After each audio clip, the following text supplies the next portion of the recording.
Es tiempo de iniciar nuestro conversatorio de hoy. Estaremos compartiendo un tema de mucha relevancia para nuestra fe cristiana por R12 Radio. Más que radio, una voz que edifica tu vida. Bienvenidos.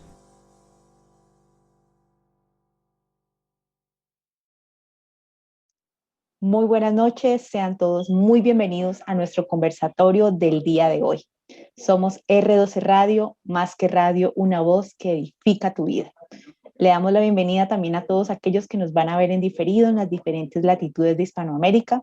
Gracias por conectarse con nosotros a través de nuestros canales de Facebook Live y de YouTube para compartir este gran contenido. En la noche de hoy tenemos un programa muy especial.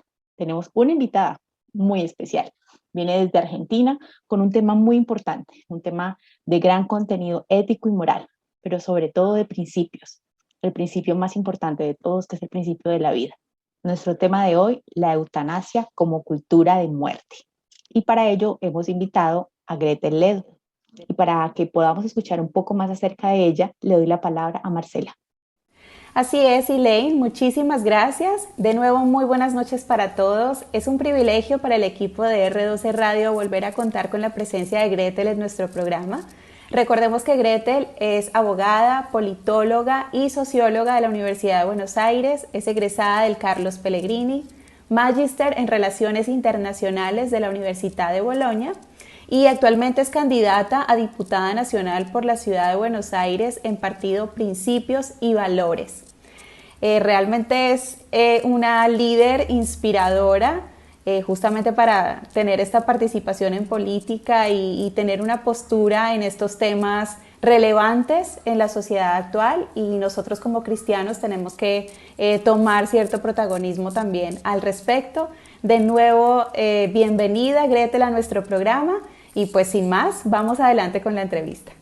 Bueno, muy buenas noches. En esta ocasión volvemos a tener con nosotros a Gretel Ledo, de allí desde Argentina, del vecino país de Argentina. Estamos un poquito lejos, pero bueno, gracias al Señor por esta tecnología que nos permite tenerla a ella aquí en esta noche para hablar con nosotros sobre un tema muy especial, y es la eutanasia como cultura de la muerte.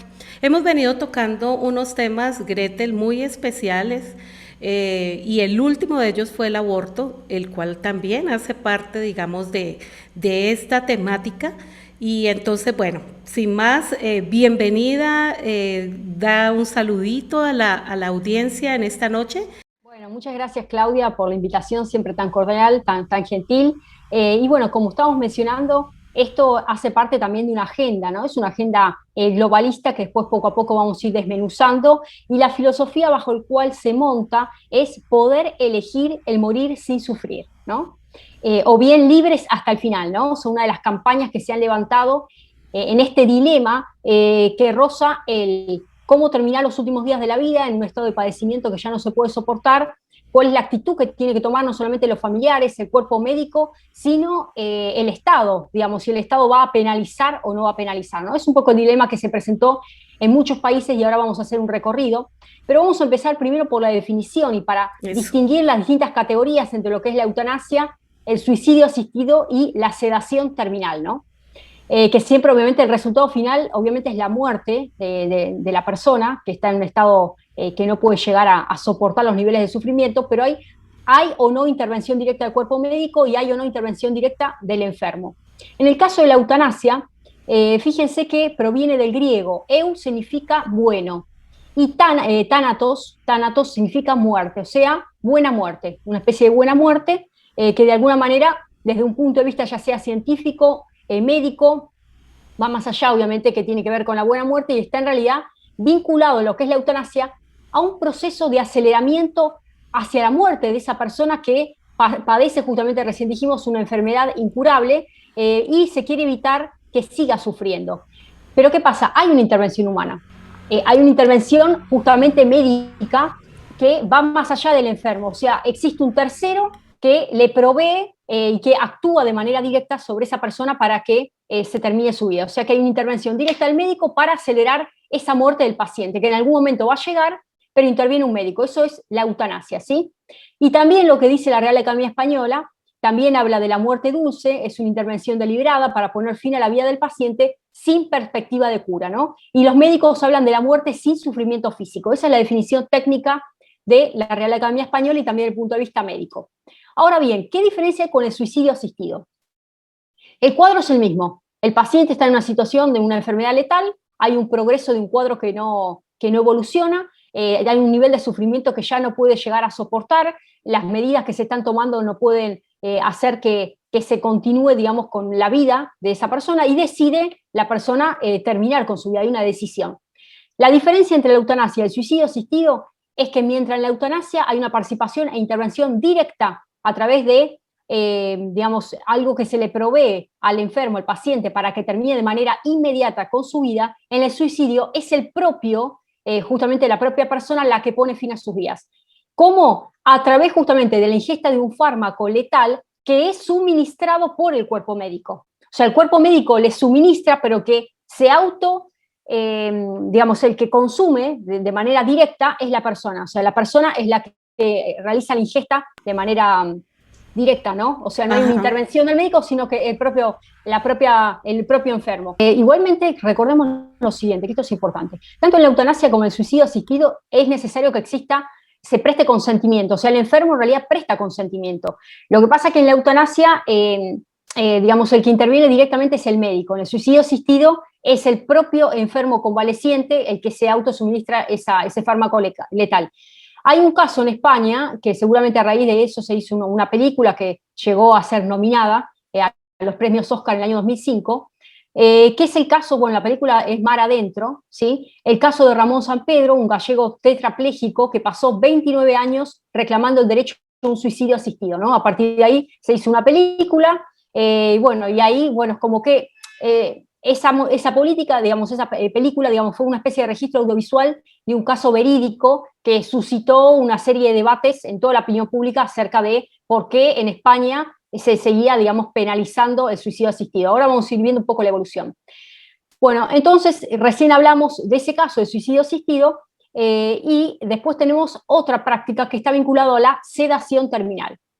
Ahí en la sedación se está aplicando, digamos, fármacos a la persona que está padeciendo esa enfermedad, pero para ir reduciendo poco a poco su nivel de conciencia. O sea, lo que se hace es ir disminuyendo piano a piano el nivel de conciencia de la persona. ¿Me explico? Por eso se llama sedación terminal. Obviamente el resultado es el mismo, pero lo que se hace es un alivio paulatino, mientras que en la eutanasia se aplica de manera directa y se termina de manera, digamos, en el momento, con la vida de esa persona. En la sedación terminal se le administran fármacos para producir el efecto de poco a poco una, digamos, profunda y consciente y, digamos, irreversión del cuadro en el que está, pero que la conciencia quede un poco como anestesiada, ¿no? Sabiendo, obviamente, que se quiere aliviar este sufrimiento. Eso sería la sedación terminal, ¿no? Se administran estos fármacos y, bueno, les comento a la audiencia que este fenómeno, que es esta figura que se llama sedación paliativa, se venía aplicando en España, hasta que finalmente se regula y es legal hoy el suicidio asistido y la eutanasia. O sea, que el cuadro bajo el cual los médicos se movían era la sedación paliativa, ¿sí? Porque había una imposibilidad y estaba penado legalmente la eutanasia, ¿sí? Entonces, bueno, siempre van a decir el objetivo es el mayor bienestar físico, psicológico, espiritual del enfermo en los últimos momentos de vida. Entonces, bueno, se reducía el nivel de conciencia de la persona y poco a poco se le iba sedando y iba a llegar al fin de sus días. Eso se aplicaba en España. En España, esto es interesante, ¿cuándo se logra la despenalización? El 18 de marzo de este año, o sea que es reciente. 18 de marzo de este año se logra la despenalización y se legaliza finalmente la eutanasia y suicidio asistido, después de años de tanta batalla de personas que lo estaban reclamando. Ahora, lo que se está previendo es que el cuadro tiene que ser una enfermedad grave, incurable, un padecimiento crónico, digamos, una imposibilidad rotunda para, digamos, para llegar a una reversión de este cuadro clínico. Las condiciones, ¿cuáles son? La persona, ya sea de nacionalidad española o residente, tiene que ser capaz y consciente. Por eso, como hablamos Claudia recién, que esto es importante, tiene que prestar el consentimiento. O sea, la persona tiene que ser consciente de que está realizando esa petición de que se le aplique una eutanasia o bien un suicidio asistido. se tiene que formular por escrito, no tiene que haber ningún tipo de presión externa, y se tiene que incluso repetir durante 15 días más adelante, se la vuelven a repetir, digamos, esa manifestación de que realmente la persona quiere terminar con sus días. Además hay una comisión de evaluación, bueno, porque también es interesante saber que se da lugar a la objeción de conciencia. O sea, aquellos médicos que no quieren no quieren, digamos, practicar la eutanasia ni el suicidio asistido, bueno, prácticamente la eutanasia sería también el suicidio asistido, le están dando cuáles son los fármacos letales que tiene que ingerir, digamos, el enfermo. Se da lugar a la objeción de conciencia a los médicos en España, pero en el caso en que exista ese cuadro de objeción de conciencia, el Estado se hace cargo, o sea, la salud pública, de que se practique la eutanasia. ¿Me explico? O sea, que está financiado, es público, está financiado, muy bien. Y ahí quiero leerles una frase muy interesante que dijo, para que vean el espíritu de todo esto. El presidente del gobierno español, Pedro Sánchez, dijo: hoy somos un país más humano. Fíjense cómo ellos lo tratan desde el lado humanitario. Más humano, más justo y más libre. Volvemos a eso. Ajá, claro. Ese es como el mismo lenguaje que también se usa para el aborto. Más humano, más libre. Ajá. Exactamente, por eso digamos, el pivot es la libertad. Por eso arrancamos este programa hablando de libres hasta el final, ¿no? Por eso la izquierda se unifica bajo esta visión donde dice: gracias a todas las personas que han peleado incansablemente para que el derecho a morir dignamente, y acá está el tema de la dignidad. Entonces habla de la libertad, habla de lo humanitario, de la justicia, que todos tienen derecho a, y de la dignidad, o sea, muerte digna y terminar los últimos días de tu vida de manera digna. Fíjense sobre el cual pivotea, que después vamos a terminar esta conversación hablando dónde hace pie esto dentro de lo que es la Agenda 2030, por qué se habla esto de la dignidad. Bueno, les comento que España fue el cuarto país europeo en permitir esta muerte asistida. ¿Quiénes inauguraron esta agenda? Holanda, ¿sí? Los Países Bajos en el año 2002. Fue el primer país. Meses después lo aprueba Bélgica, más tarde Luxemburgo, en lo que es Europa, y acá en América, lo que es América, Canadá, el caso de Colombia, que ahora lo vamos a analizar muy a detalle, y el caso en Oceanía de Nueva Zelanda, que lo sometió a referendo. Es el único país, el primer país en todo el mundo que sometió a referendo esta iniciativa. Bueno, a ver, acá tenemos también las otras voces, las voces que en España se levantaron en contra, porque en esto fue un mover impresionante, todo lo que son los partidos de derecha, religiosos, bueno, los que tienen fe en Dios, generaron una serie de interrogantes que dijeron, bueno, a ver, siempre la eutanasia, va a decir estos sectores, es una forma de homicidio. Esto lo dijo la Conferencia Episcopal Española. La eutanasia es una forma de homicidio porque implica que un hombre le dé muerte a otro hombre. O sea, lisa y llanamente lo definió de esa manera, ¿sí? Además dijo que esto en realidad colisiona con el juramento hipocrático, recordemos, está dentro de lo que es el ADN de los médicos, salvar vidas y no de poner fin a la vida de una persona. Después tenemos el otro caso, que es la famosa eutanasia indirecta o pasiva. A ver, arrancamos hablando de la eutanasia directa o activa. ¿Cuál es la eutanasia directa? Donde el cuerpo médico interviene a través de una sustancia letal para poner fin a la vida de esa persona. Muy bien. La eutanasia indirecta o pasiva es cuando se consigue también la muerte del paciente que está en una situación irreversible, donde, ¿qué se hace? Se suspende el tratamiento médico. Por eso se habla de eutanasia pasiva. O sea, reitero, en la activa se le suministra un fármaco. O sea, el médico termina con la vida de la persona, en la eutanasia. Y en la pasiva se le suspende el tratamiento. Por eso se habla de eutanasia pasiva, ¿sí? O indirecta, es una eutanasia al fin, porque estoy quitando los medicamentos.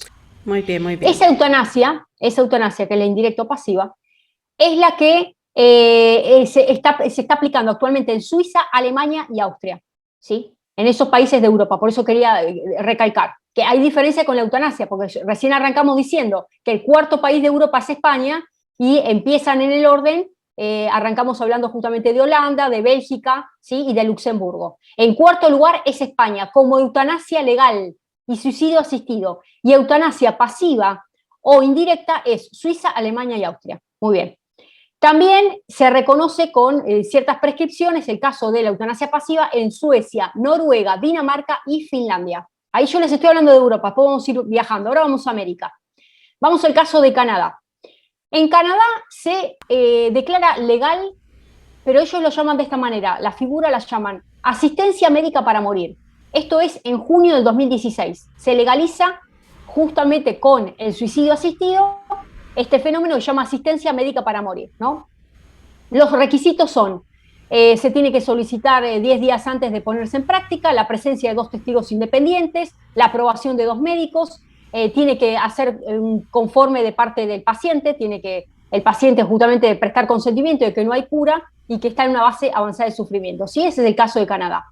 Y el primer país en el mundo, como les dije, que la eutanasia se sometió a referendo es Nueva Zelanda, ¿sí? En Oceanía, donde esto fue en las elecciones de finales de 2020, o sea, ahora fue el año pasado, junto con las boletas de elecciones generales se acompañó una iniciativa donde se le consulta a la ciudadanía qué hacemos. O sea, fíjense, la modalidad es la siguiente: o pasa directo por el Parlamento, ¿sí? Como en estos países que recién les acabo de nombrar, España, Nueva Zelanda, bueno, el caso de Holanda, Luxemburgo y tantos otros, eso es por la vía parlamentaria. La segunda va a ser el caso de Colombia, que ahora lo vamos a abordar, que fue una vía totalmente, digamos, una vía donde la justicia interviene. O sea, en realidad el Poder Judicial es el que es activo y a partir de ahí empezó a trabajar todo un plano de regulación. Y en la tercera modalidad es el referendo, que es el caso de Nueva Zelanda. El referendo implica que se somete a consulta pública de la ciudadanía qué actitud tomar. Resultado, la mayoría de los votantes dijo que sí. Esto fue el año pasado, abrió las puertas para qué. Para este año, que va a ser el 6 de noviembre del 2021, finalmente esto va a entrar en vigor, bueno, porque se dio un plazo de 12 meses, o sea que esto se va a aplicar, y el requisito es, la eutanasia es para los que tengan 18 años o más, ¿sí? Y se necesita la aprobación de 2 médicos. Ese es el caso de Nueva Zelanda, o sea, es el caso de una modalidad nueva que en todo el mundo no se dio, fue el primer país que lo somete a referendo y la gente dijo que sí. Okay. Bueno, recién habíamos hablado un poquito del caso de Países Bajos, de Holanda, pero quiero hacer un hincapié en algo interesante, que Holanda hoy por hoy es uno de los países que permite la práctica de eutanasia a niños menores de 12 años. O sea, esto que estoy hablando, por eso lo quiero hablar como un caso aparte. Es un país que, vuelvo a decir, fue el primer país en todo el mundo que la aprobó, que eso fue abril del 2002, y con el paso del tiempo se permite también que menores de 12 años puedan, tengan el derecho al tema de la eutanasia. Y un caso paradigmático se da, ¿qué hacemos con los pacientes que tienen Alzheimer? Porque si nosotros arrancamos la conversación hablando que de la eutanasia se requiere prestar consentimiento, o sea, el paciente tiene que prestar consentimiento, en el Alzheimer es una especie de demencia senil. ¿Me siguen hasta ahí lo que estoy diciendo? Sí, sí. Al paciente tener una demencia senil, ¿sí? Que es una enfermedad neurodegenerativa, proceso de esta especie de neurodegeneración, que va manifestando un deterioro cognitivo en todos los trastornos conductuales del paciente, hace que en realidad el prestar consentimiento se torne en una categoría gris. ¿Me explico? Porque la persona está padeciendo. Bueno, en Holanda se dio un caso de pacientes con Alzheimer que también se permite la eutanasia. Por eso estoy diciendo, Holanda es un caso aparte. ¿Sí? Casi que en todo.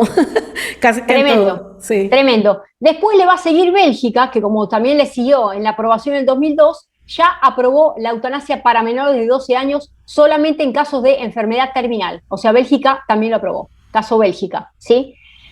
Y bueno, y vamos ahora sí a meternos de fondo un poco en Colombia.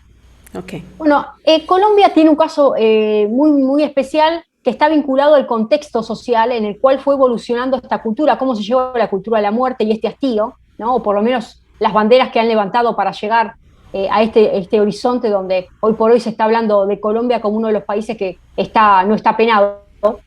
Y esto arranca en la década de los 90 con todo lo que es la lucha contra el narcotráfico.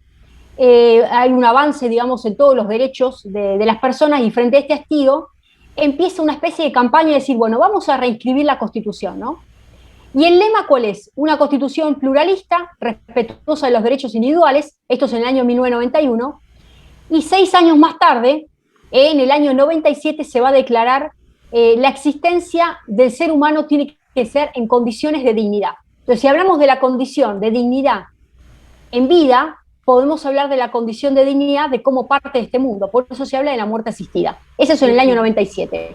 Esto se lleva a la Constitución, a la Corte Constitucional, y va a declarar justamente la inconstitucionalidad del delito de homicidio por piedad. O sea, en realidad, literalmente lo está despenalizando, y esto se da a partir de un caso, seguramente lo debes conocer, Claudia, lo llaman el doctor Muerte, que es el doctor Gustavo Quintana, que hizo más de 200 eutanasias en 35 años en Colombia. O sea, practicó más de 200 eutanasias durante 35 años y dijo que, bueno, nunca fue denunciado, que él lo que hacía era hacerles redactar un testamento al paciente donde decía que yo presto consentimiento, yo quiero morir, y la verdad que nunca fue denunciado, y a partir de ahí, digamos, en la práctica se fue dando esto, que no estaba, digamos, tipificado como delito y se movía bajo el parámetro de que, bueno, me hice firmar un testamento.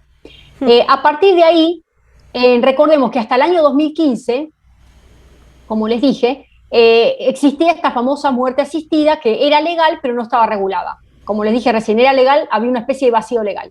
En el año 2014 comienza a regularse, empieza la legalidad de la eutanasia, empieza a regularse en Colombia, con un precedente de un paciente de cáncer terminal que solicita la muerte asistida. La Corte Constitucional finalmente declara el derecho a morir, que dice que es un derecho fundamental en Colombia, y le va a obligar, la Corte, por eso digo que es un caso paradigmático, le establece un plazo de 30 días al Ministerio de Salud para que fije un reglamento. O sea, ¿cuáles son los requisitos para que se practique la eutanasia? Le dice la Corte, el Ministerio de Salud tiene que hacer algo, y dice, bueno, primero, la enfermedad tiene que estar en estado terminal, la vida dejó de ser digna por la enfermedad que padece la persona, o sea, la enfermedad misma dice que, bueno, entonces la persona ya no es digna de seguir viva en las condiciones en las que está, tiene que haber una manifestación clara, informada, completa y concisa del paciente, y tiene que haber una ayuda de parte, digamos, del profesional de la medicina para que tome este paso final con la autorización de un comité científico interdisciplinario. Esta es la resolución 1216 del año 2015. Esto está en Colombia, emanada del Ministerio de Salud, a partir del pedido de la Corte Constitucional que le fija esos 30 días para recrear cómo practicar la eutanasia. Por eso digo, el caso de Colombia es una tercera modalidad. Hace un ratito recién hablamos. La primera modalidad, ¿cuál es? Que emane del Parlamento, como en todos los países en los cuales es legal. La segunda modalidad es el caso de Nueva Zelanda, que lo que hace es establecer un referéndum. A partir del referéndum se automáticamente pasa después por el Parlamento, y para el año que viene, perdón, para este año, noviembre de este año, va a ser ley. ¿Está bien? Esa es la segunda. Y la tercera modalidad, la tercera modalidad es una modalidad, digamos, atípica, pero fue a partir de un precedente de la Corte Constitucional que insta al Ministerio de Salud a que de alguna manera lo regularice. Entonces, de alguna manera se le da un marco normativo. O sea, la legalidad de la eutanasia empieza a ser regulada desde el año 2015 digamos, en Colombia. Okay. Está bien eso, porque quería, ya que estamos justamente hablando cómo está en Colombia regulada, ¿no? Sí, porque además me llama la atención de que pues es el primer país latino en donde está legalizada la eutanasia. O sea, cuando tú ves en qué países está, en América, Canadá y Colombia, ¿sí? Sí. Pero entonces sí, muy importante conocer desde cómo ha sido el proceso de cada uno, que son, digamos, no se está siguiendo un mismo formato, criterio, por así decirlo, claro, un mismo criterio para establecerlo. Pero entonces quiero hacerte una pregunta. ¿Cómo se introduce? O sea, porque estamos hablando de la eutanasia, ya hemos visto que es la eutanasia, los cuidados paliativos, el suicidio asistido, todas las diferencias, la eutanasia pasiva, la eutanasia activa. ¿Cuáles son esos países, digamos, que la tienen legal y cómo se inició en cada uno de ellos? Pero entonces, ¿cómo la eutanasia entra dentro de esta agenda globalista? Estamos viendo este tema como parte de la cultura de la muerte. ¿A qué nos referimos con cultura de la muerte? Bueno, es muy interesante la pregunta que estás mencionando, Claudia. Y bueno, eso está vinculado a estas categorías que tienen que ver con la dignidad, que tienen que ver con la libertad, ¿no? Y que tiene que ver también con la igualdad, cómo acceder a un plano de igualdad de derechos. Y ahí quiero un poquito mencionarles lo que establece el ODS número 10 de la Agenda 2030, que está vinculado a la reducción de las desigualdades, ¿no? Entonces, siempre las categorías, ¿cuáles van a ser? Y ahora vamos a abordar un poquito qué es lo que dice la CEPAL. Las categorías son la sociedad más solidaria, sociedad más interdependiente, una sociedad donde los parámetros sean la justicia, la igualdad, la autonomía y la dignidad. Y cuando estamos hablando de la reducción de desigualdades, ellos lo abordan desde el tópico de la edad. desde la cuestión etaria, ¿me explico? Entonces, una persona mayor que quiere terminar sus últimos días sin sufrimiento, tiene el derecho a decidir, ¿no? Por eso, poder elegir el morir sin sufrir. Y la CEPAL justamente va a decir que la población envejecida necesita cuidados paliativos, hay que ayudar a dejar esta vida sin dolor por medio de acceso a tratamientos modernos que permiten, y esto me gusta que lo grabemos, humanizar la muerte. O sea, la cultura de humanizar la muerte. O sea, morir también es humano, pero hay que morir en una condición de dignidad. Y el sufrimiento habla justamente de una simetría para aquella persona que no tiene la posibilidad de elegir libremente cómo terminar sus días y que quiere poner fin a sus días de manera inmediata, ¿no? Por eso habla de humanizar la muerte. Digo, hay una persona de carne y hueso que decide poner fin a sus días y el sistema no tiene por qué penarla, ¿no? Entonces, bueno, lo que va a decir la CEPAL es, hay que respetar la voluntad únicamente de la persona.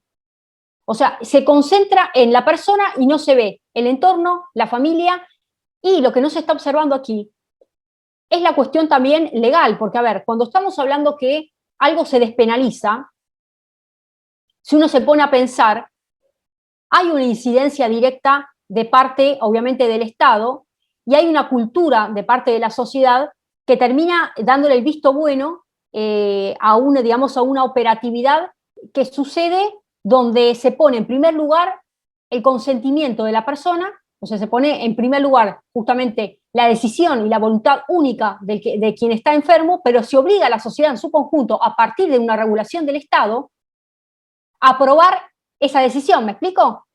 Para traducirlo en pocas palabras, un Estado que regula, que despenaliza, que saca el tipo penal del suicidio asistido como un homicidio, porque en realidad un suicidio asistido o la eutanasia puntualmente la eutanasia, es un homicidio. O sea, si uno lo ve legalmente, hay una comisión de delito, estás quitando la vida de otra persona.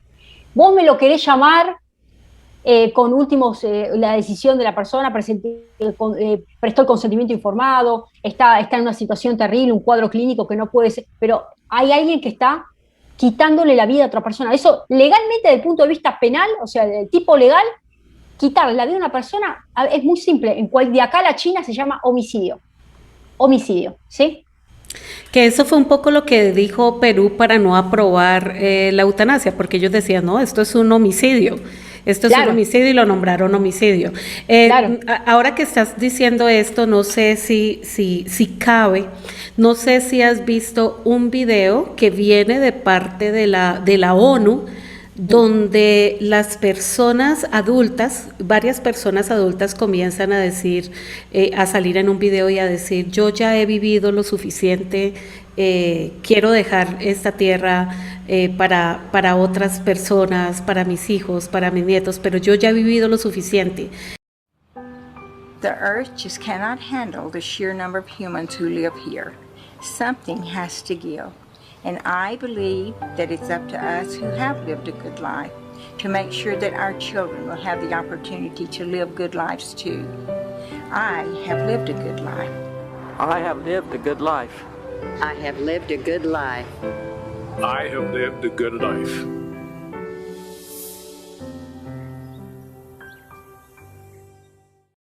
¿Hace parte entonces de esta cultura? Sí, me estoy riendo, Claudia, porque ya lo había visto la campaña y hoy para hacer este programa lo volví a ver de nuevo, ya lo había visto y lo volví a ver nuevamente y es impresionante, hay un adoctrinamiento. A ver, te comento, Claudia, que salieron Naciones Unidas a desmentir, diciendo que no era de su autoría el video, que eso, era parte de una especie de ficción, de una película que se está por estrenar, donde la película hace referencia a una especie de agenda 21, una cosa así. En realidad está haciendo referencia a la Agenda 2030, ¿no? Donde dice que el nuevo mundo que se viene es, habla de sin un poder judicial independiente, sin un parlamento, sin gobernantes totalmente independientes, porque las agendas están digitadas, y lo último, y cierra diciendo, sin libertades, ¿no? Sin libertades, que eso es lo que más realmente es bien esclarecedor. Y ahora quiero leerles lo que dice la Convención Interamericana sobre la Protección de los Derechos Humanos para las Personas Mayores. Y dice así, respecto a cómo mantener la dignidad hasta la muerte. Ellos hablan de la dignidad, hay que mantenerla hasta la muerte. Y dicen, los Estados partes tomarán medidas para que las instituciones públicas y privadas ofrezcan a la persona mayor un acceso no discriminatorio a cuidados integrales, incluidos cuidados paliativos que eviten el aislamiento, manejen apropiadamente los problemas relacionados con el miedo a la muerte, enfermos terminales, dolor, eviten el sufrimiento innecesario. Bueno, fíjense cómo de a poco está diciendo esta convención una obligatoriedad donde dice que todos los estados partes deben tomar medidas, ¿sí?, para que tanto instituciones públicas como privadas ofrezcan este tipo de acceso. Y más adelante avanza diciendo, en la práctica, y vamos a ver el caso de Costa Rica, algunos estados reconocieron la muerte digna, porque ellos hablan así.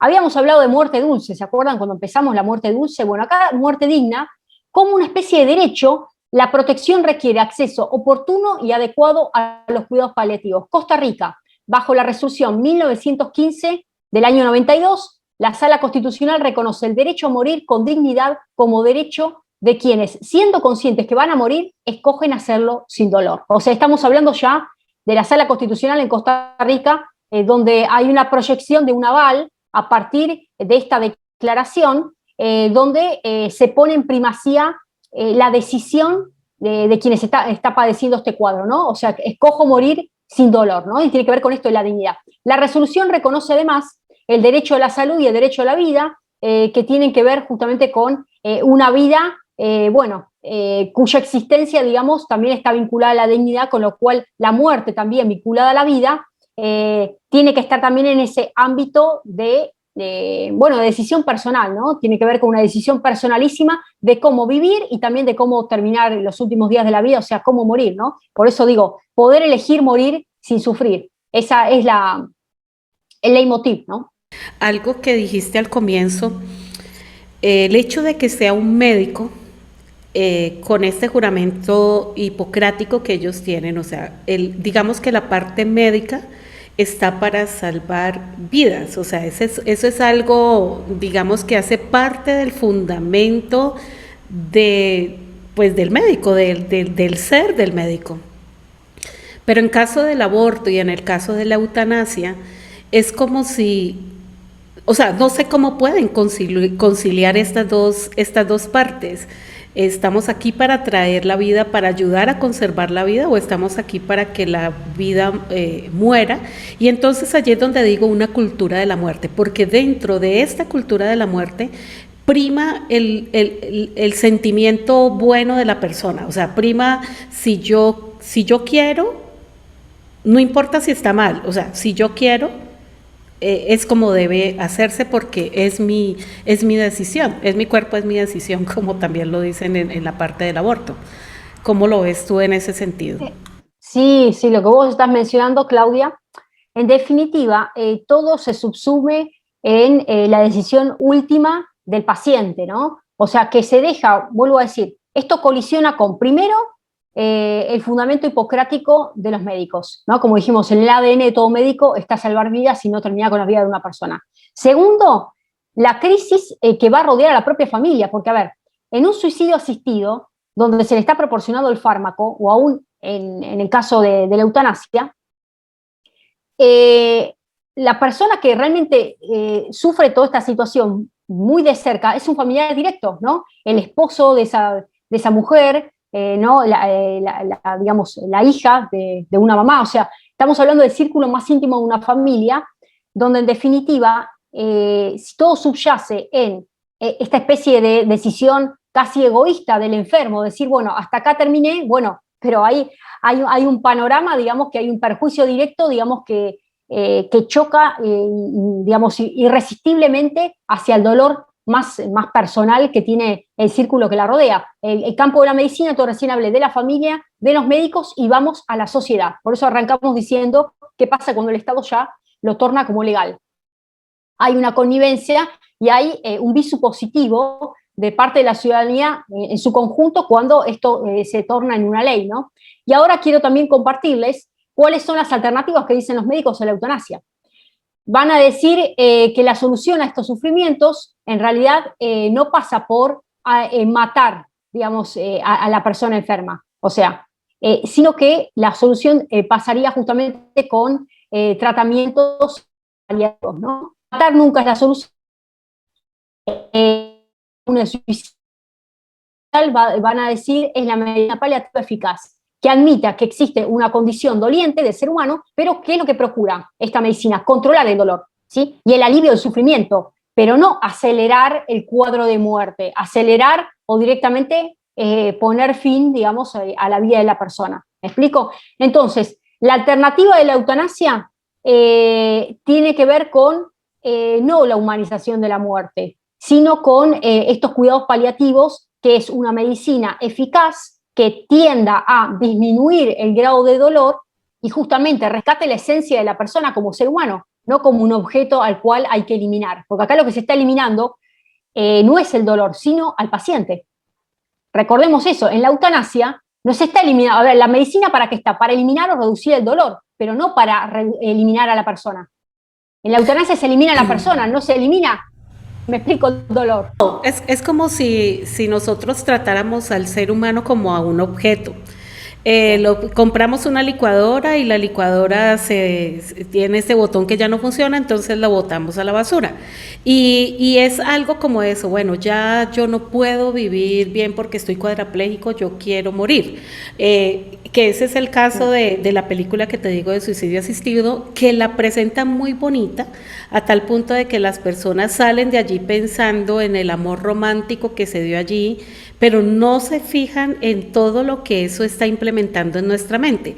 En nuestra mente están implementando esa cultura de la muerte, donde básicamente si alguien no tiene una vida digna, es mejor que no viva. Ahora, en la parte de la fe, en la parte cristiana, ¿cómo riñe la eutanasia con esta parte de la fe? O sea, ¿cómo podemos pensar nosotros, bueno, cómo nosotros como cristianos, qué posición tomamos? Si a nosotros nos hicieran un referéndum donde preguntaran a la gente, donde le dijeran a la gente, ¿usted está de acuerdo con el suicidio asistido o está de acuerdo con la eutanasia? ¿Qué dice un cristiano? Bueno, a ver, esta es una pregunta medular, la que estás mencionando, Claudia, porque obviamente lo que es la eutanasia, el suicidio asistido y la sedación total o terminal, porque la sedación terminal es lo mismo, o sea, lo que hago es ir reduciendo el nivel de conciencia del enfermo, donde el resultado final va a ser la muerte, nada más que es una muerte totalmente sedada, porque la reducción de la conciencia es como si yo a una persona... si yo la reduzco en su nivel de conciencia, después ¿qué hago con el sujeto? Absolutamente todo, porque ya dejó de ser un sujeto y va a ser un objeto que no responde por sí, ¿no? Entonces, por eso digo, la sedación terminal entra al mismo cuadro que el suicidio asistido y la eutanasia, colisionan contra justamente lo que es la esencia creativa, digamos, de Dios, ¿no? Porque, a ver, Dios dice que nos hizo a su imagen y semejanza, ¿no? Así como el Señor nos creó, dice que en Jeremías dice que desde antes de que naciese te concebí, mi embrión vieron tus ojos, existe una concepción espiritual. Antes de ser concebidos físicamente, fuimos concebidos espiritualmente. Entonces, así como Dios nos creó y nos dio la vida, digo, ¿quiénes somos nosotros los seres humanos para terminar con la vida de otra persona? ¿No? ¿Qué nivel de soberbia, de altanería, para establecer límites? Incluso esto se liga con el aborto, por supuesto, por eso hablamos de la cultura de la muerte. ¿Quién es el ser humano? ¿Qué estupor tiene el ser humano como para decir, nacés o no nacés, le hace aborto? ¿Te desconecto o no te desconecto o te doy un fármaco para que vos mismo lo vendas como suicidio asistido? En realidad es una comisión de delito, es un homicidio encubierto, ¿sí? Entonces, en uno u otro lado, y también en el caso de la eutanasia pasiva, eutanasia activa, eutanasia pasiva, sedación terminal y suicidio asistido, todos el resultado es absolutamente lo mismo. Estamos hablando de un homicidio y estamos hablando de que el ser humano se arroga y coloca eso tan frágil y tan delicado que es la vida de otro ser vivo, de otro... Eso colisiona contra incluso lo que dice la palabra de Dios. Fíjense que en 1 Corintios capítulo 6, versículos 19 y 20 dice que la vida tiene un carácter sagrado, ¿no? Incluso el uso de la medicina también tiene que ser coexistir en una vía y en un carril, digamos, de ecosistema feliz, si se quiere, de convivencia pacífica. O sea, digo, la medicina está justamente como una especie de mecanismo paliativo para poder ayudar en una dolencia, como algo en paralelo, pero no para finiquitar con la vida de una persona. Y ahí quiero hablarles la noción de distanasia. La distanasia es extender la vida innecesariamente. Distanasia. Ahora, ¿qué pasa cuando se quiere prolongar innecesariamente la vida de una persona. Ahí se está, digamos, prolongando el nivel de sufrimiento, ¿vale? Si la persona ya está en un nivel de, digamos, de agobio tal que ya no puede continuar sus días y se la sigue conectando de una manera que artificialmente, quiero decir esto, se la mantiene artificialmente viva a la persona, ¿no? Por eso se habla justamente del concepto de distanasia. Bueno, eso tampoco está en un plano, digamos, de acuerdo al plan de Dios. ¿Por qué? Porque ahí sí tenemos un obrar humano. Y ahí nosotros como cristianos, como creyentes, tenemos que comprender que un familiar que se aferra a mantener en un estado más allá de lo natural a una persona con un uso totalmente artificial y con mecanismos que le quieren hacer prolongar la vida de esa persona, pero un nivel de sufrimiento que ya le está provocando un nivel de sufrimiento exponencial. ¿Me explico, Claudia, lo que estamos hablando? Sí. Ya no es lo normal, no es que le están suministrando alimentación por vía intravenosa, no, ya le están provocando un daño en el cuerpo de manera artificial para que la persona se mantenga en vida, ¿sí? Eso se llama distanasia, que son tratamientos innecesarios que colisionan contra la conciencia de la vida de la persona de una manera que le provocan un dolor aún mayor al que está padeciendo. Si uno se pone a pensar, no es creer, o mejor dicho, es renunciar, quiero decir, es renunciar en que la vida es totalmente pasajera, la vida que tenemos, la vida que estamos llevando como personas. Si entendemos que la verdadera vida está vinculada al plano espiritual y entendemos la importancia de compartir una oración con esa persona para que su espíritu realmente repose en paz, ¿no? Para que su espíritu realmente entienda que no es aferrarse a esta vida en esas condiciones, ¿no? Sino que espiritualmente tenemos que comprender, bueno, que nuestro tesoro está en los cielos, como dice la palabra, no acá en la tierra. Incluso ahí es cuando el familiar, lejos de colocárselo a esa persona, a ese familiar, en una responsabilidad tan fuerte como querer mantener en vida a una persona que ya no responde por sí, que ha prestado el consentimiento para terminar con su vida, y el familiar no lo quiere hacer, porque el familiar no quiere que se practique la eutanasia, porque le duele esa situación, no quiere que se practique un suicidio asistido. ¿Qué es lo que hay que hacer? Y hay casos que ha sucedido. Se ora con esa persona, con ese enfermo, y se entrega la vida de esa persona a partir de una oración. Señor, te entregamos la vida de esta persona, el espíritu y el corazón te lo entregamos en tus manos. Y ahí la persona solita reposa, digamos, y entrega, digamos, bueno, pasa a otra dimensión. ¿Me explico?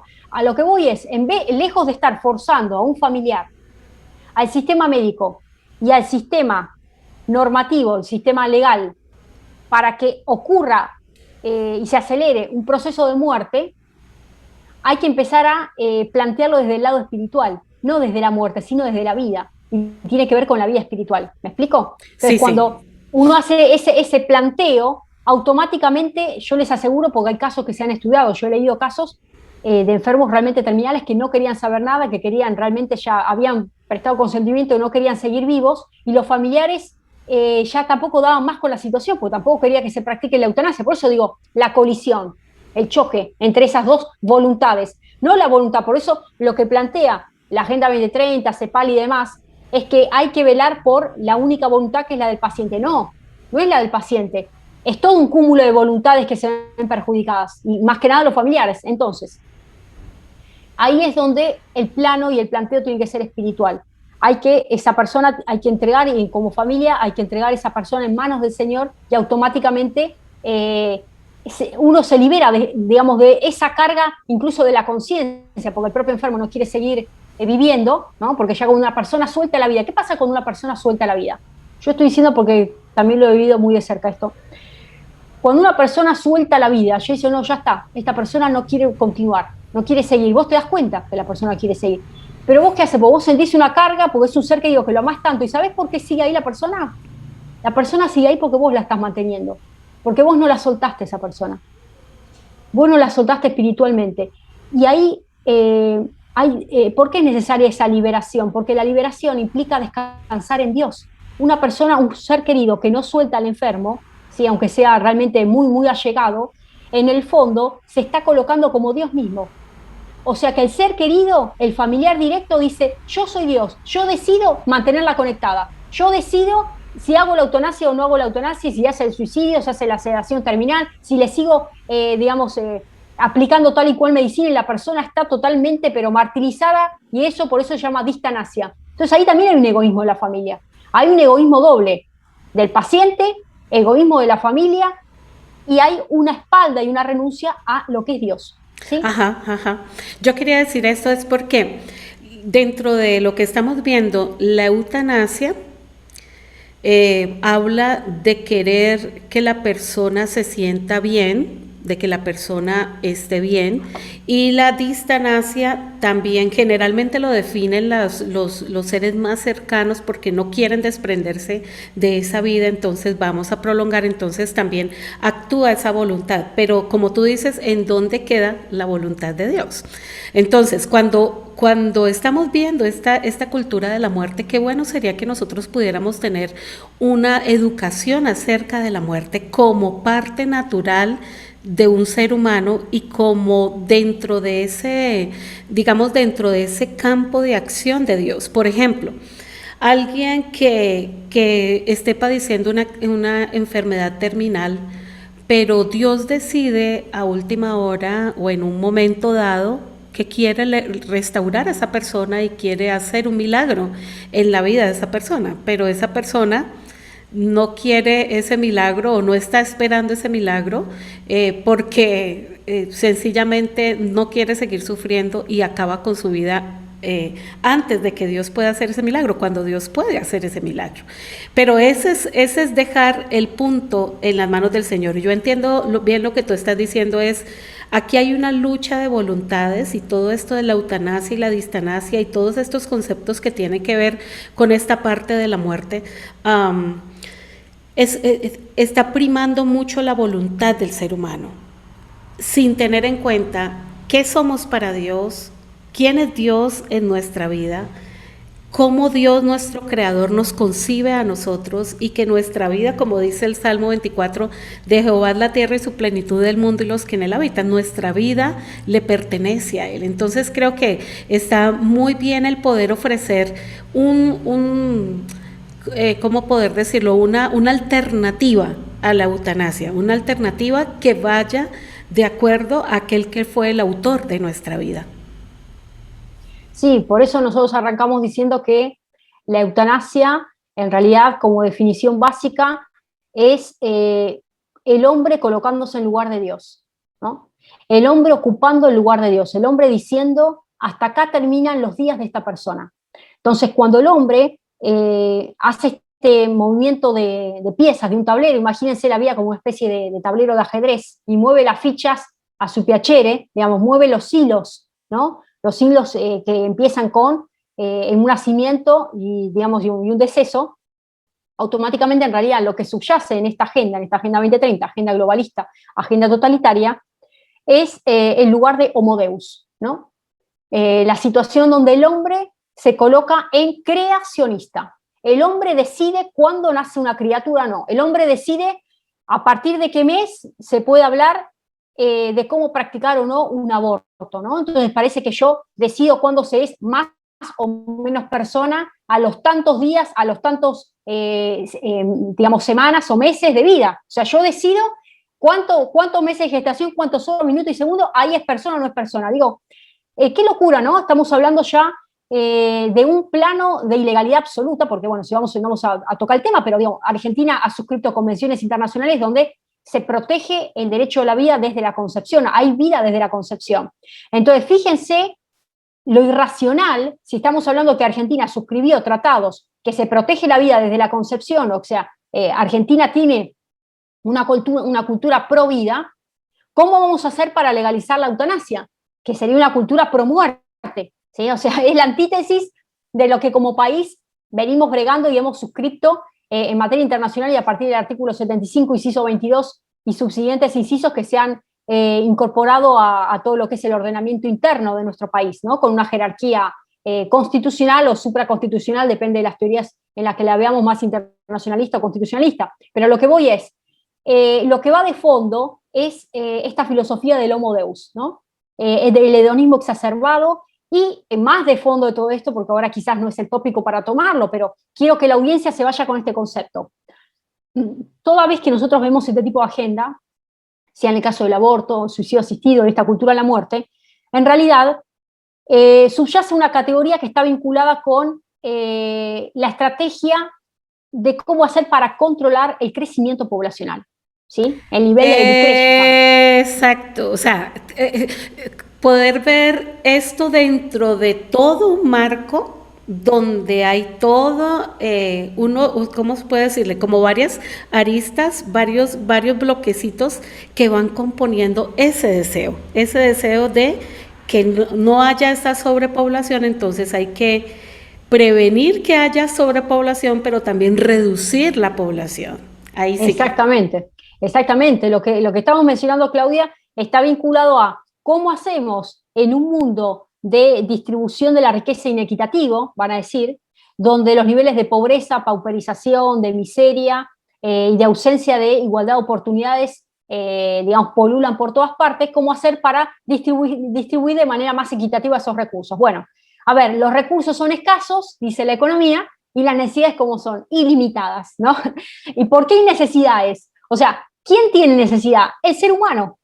El ser humano es la especie que de alguna manera va en contra de su propia supervivencia. ¿Y por qué va en contra de la supervivencia? Porque la sobrepoblación y el aumento de nacimientos, el aumento de la natalidad, de alguna manera pone en peligro la sostenibilidad, ¿sí?, de ese tipo de riqueza que hoy por hoy está condicionada a más o menos demanda. Entonces, al aumentar los niveles de demanda ocasionados justamente por las tasas de natalidad y demás, o sea, un factor poblacional, se va a decir que no se puede mejorar los niveles de productividad, porque ellos no te van a hablar de cómo mejorar los niveles de productividad, cómo generar más riqueza, no, ellos van a hablar de cómo hacer para reducir el factor humano, ¿no? Lo ven literalmente como un factor que atenta contra este universo feliz, ¿no?, de sostenibilidad y de desarrollo.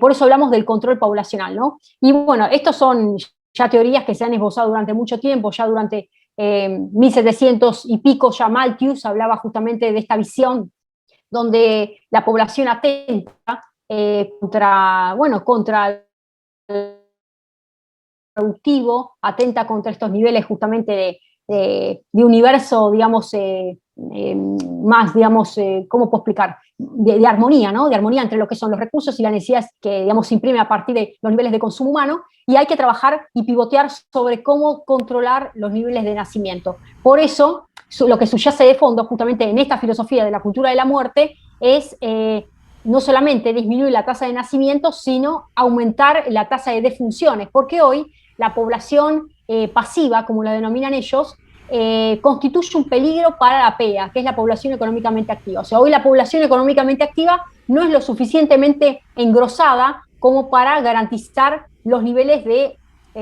sustentabilidad, si se quiere, del sector pasivo, ¿no? Y ahí voy a leerles un poco las categorías que establece la CEPAL, y va a decir que la población juvenil va de 0 a 19 años, de 20 a 39 son adultos jóvenes, de 40 a 59 adultos, y de 60 en adelante ya son personas de edad. O sea, fíjense que para la CEPAL, una persona con 60 años ya es una persona de edad. O sea, literalmente está diciendo sobra, ¿no? Porque realmente hoy la población pasiva, todo lo que es, el tema previsional, convengamos que está en crisis en todos los países, aquí en Argentina y en tantos más. Pero paradójicamente, yo no sé por qué se han colocado en este frenesí de controlar los niveles de población en América Latina, todo lo que es Hispanoamérica, cuando en realidad la densidad poblacional de nuestro territorio, por lo menos aquí en Argentina, es muy poca. Lo que quiero decir es que faltan habitantes. Pero en realidad esto va con la filosofía de lo que fue el informe Kissinger, que seguramente muchos lo habrán escuchado, el informe 200, a partir del cual existe una especie de interés exacerbado de parte de los Estados Unidos de expansión de todo su dominio. ¿Cómo se expanden los dominios? Asegurándose de recursos naturales, ¿sí? De recursos naturales y de territorio.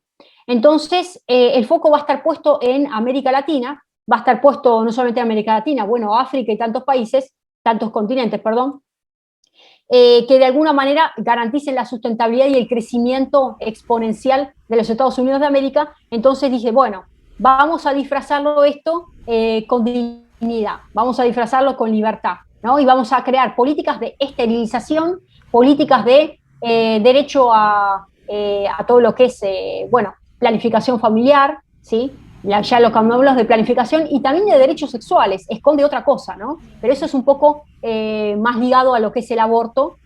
Por supuesto que, bueno, será materia de análisis en otro momento, pero era para un poco dejar a la audiencia que comprendamos que cuando hablamos de estas figuras que hoy hemos recorrido, las diferentes figuras jurídicas que se subsumen en la cultura de la muerte, al igual que el aborto, tienen como telón de fondo este ideario de que nosotros sobramos. O sea, el ser humano sobra. Como sobra el ser humano, la especie humana atenta contra la estabilidad y la sustentabilidad del desarrollo en toda su, digamos, en toda su exposición, ¿no? Bueno, perdón, y eso es algo, a eso le podemos adicionar también el tema del cambio climático.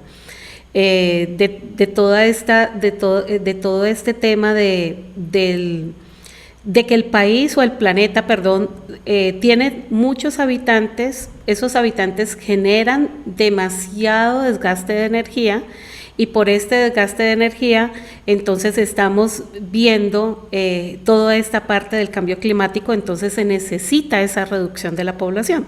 Así lo exponía Bill Gates en uno de sus videos acerca de por qué se debía implementar, digamos, a nivel mundial esta reducción de la población. Sí, exactamente. Bueno, lo que vos mencionas, Claudia, está vinculado justamente con cómo hacer para, controlar la tasa de crecimiento y demás. Y esto, bueno, como les dije yo recién hace un ratito, fue el ensayo de Thomas Malthus de 1798 sobre los principios de la población, para ver que más allá, y esto es lo triste, incluso ya en esa época se alertaba que por más que existan progresos en la tecnología agrícola, por más que existan mejores niveles de eficiencia en materia de cómo generar alimentos, aún así el riesgo justamente es que ese progreso se iba a neutralizar a partir del aumento de la población. O sea, ya está más que definido, más que claro, y se abre justamente esta Agenda 2030 como una especie de cambio cultural, ¿no? Un cambio de pensiero, un cambio de pensamiento, de horizonte, y lo ha dicho el mismo Klaus Schwab, ¿no? En todo lo que es el Foro Económico Mundial, como una oportunidad donde se encuentra al ciudadano del mundo, porque se llama i cittadini del mundo, ¿sí? Un ciudadano global, más abierto a realizar sacrificios, dispuesto a realizar sacrificios. Y la eutanasia, ellos no te la van a vender como sacrificio, ellos te la van a vender como justamente una explosión manifestada y, digamos, muy, muy brillante de todo lo que implica la toma de decisión y la autonomía de la persona, ¿no? Lo que son estos derechos donde cada uno puede llegar a decidir, ¿no? Por eso dijimos libres hasta el fin.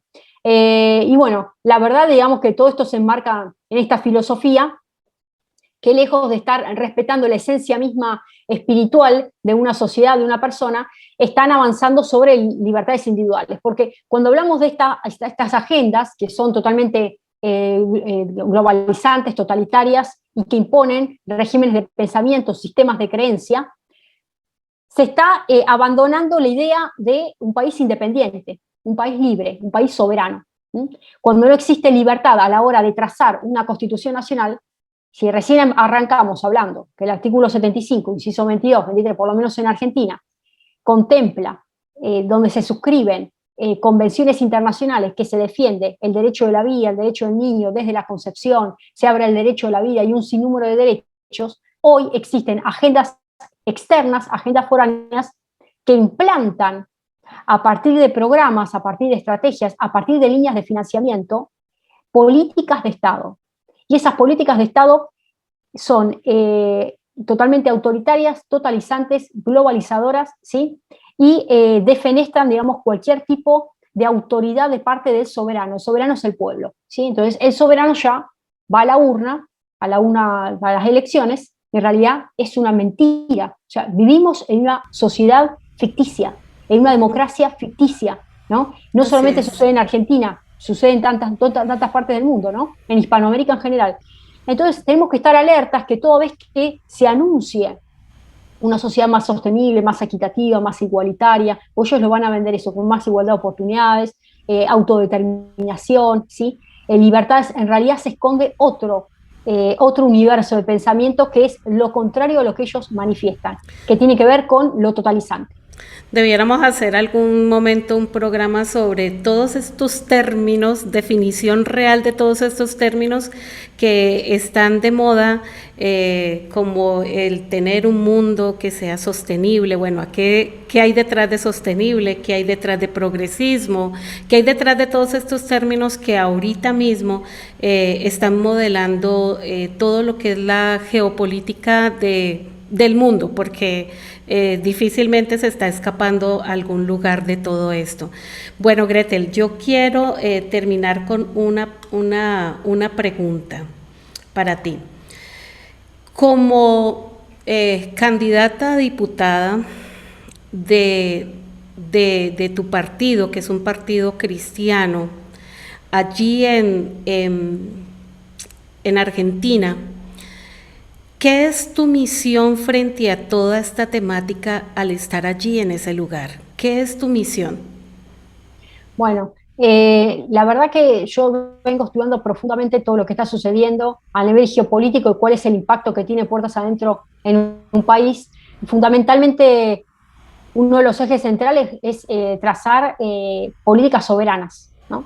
Políticas independientes de cualquier tipo de agenda globalizante, agenda totalitaria, ¿sí?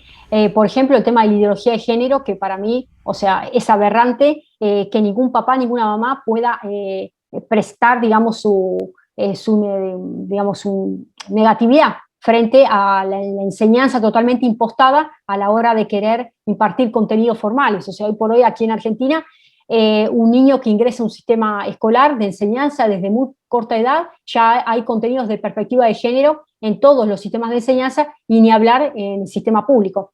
Entonces, se han robado la patria potestad de los padres, se han robado las libertades individuales, se está decidiendo sobre las finanzas de los gobiernos, los presupuestos nacionales no tienen la autonomía suficiente como para poder establecer una discriminación dónde destinar las partidas presupuestarias.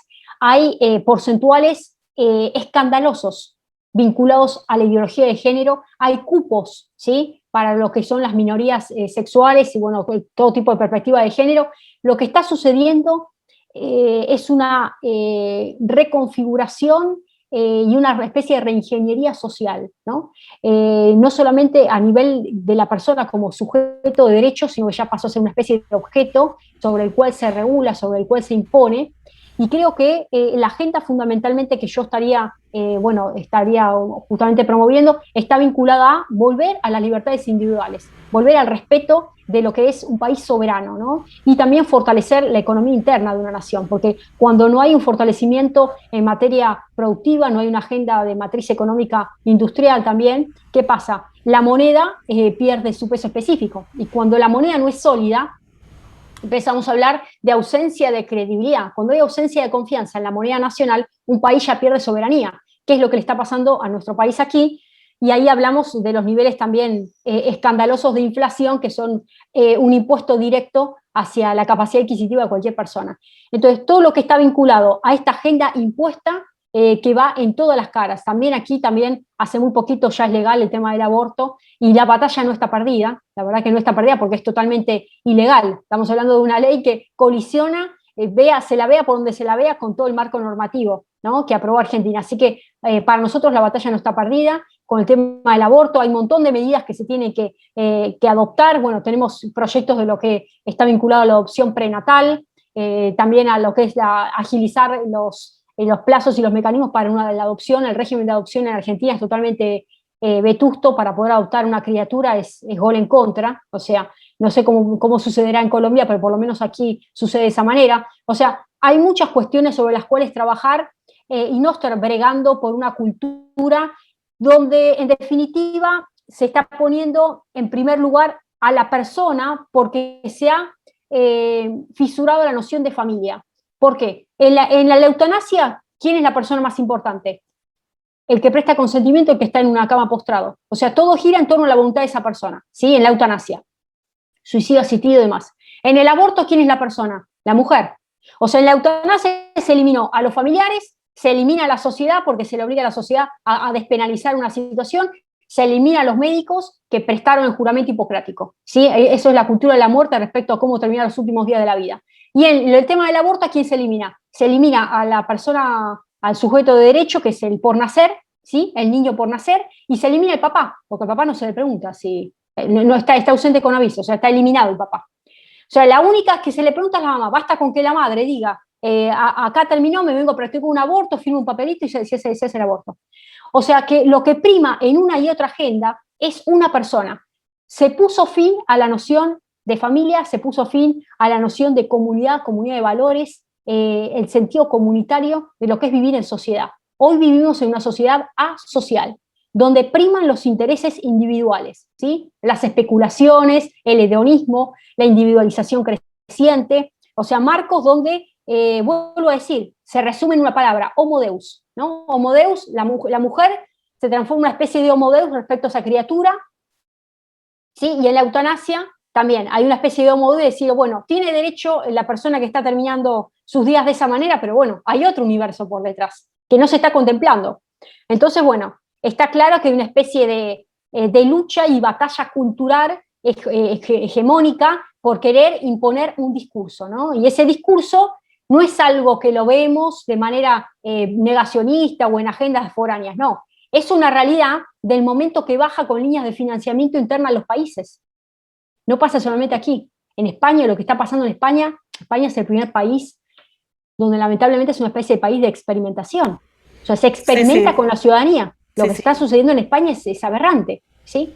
En todo, no vamos a abordar otros temas delicados acá porque la verdad que sabemos cuáles son. Pero digo, hay que estar atentos y empezar a leer todo entre líneas, entender el espíritu sobre el cual se está avanzando en este divorcio potente de la vinculación del hombre con Dios, porque esa es la finalidad máxima, ¿no?